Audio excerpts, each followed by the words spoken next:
Hello Culturally Curious and welcome to the Wick, where this week our Culturally Curious hop brings us here to the Saatchi Gallery in London, where we're checking out a major new landmark exhibition called The Long Now, curated by Philippa Adams. It brings together some of the best in contemporary artists and reflects on a 4-decade history with a gallery that's been on a mission to make art accessible to all.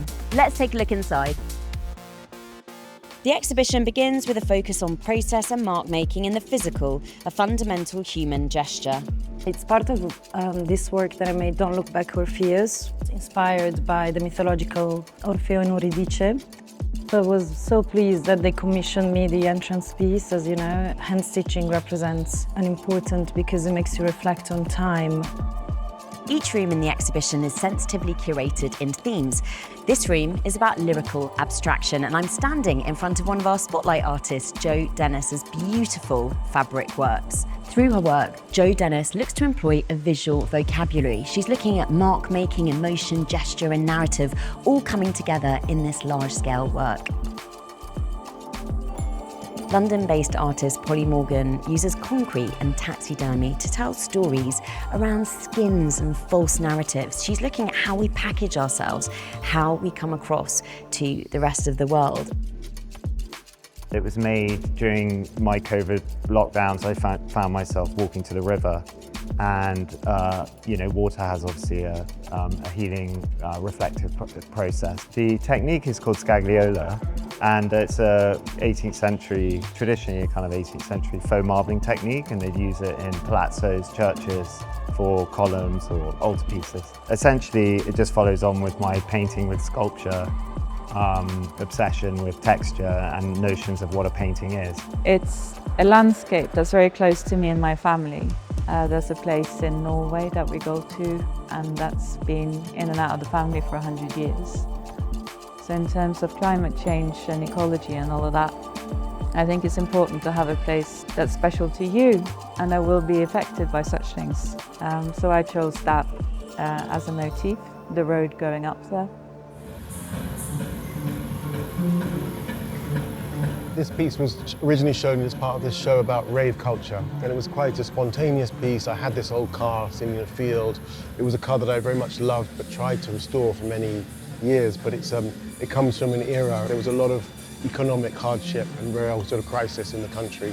At the same time, Lotus were trying to build this luxury sport car.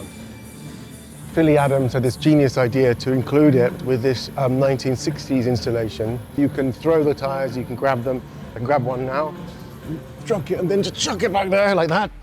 The exhibition also considers our complex relationship with new tools and technology. This work's called Helia 4. It's my first public unveiled prism artwork.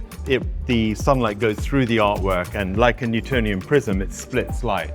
What's different with this particular piece is after 20 years of researching a chemistry that would allow essentially to make a prism of this scale.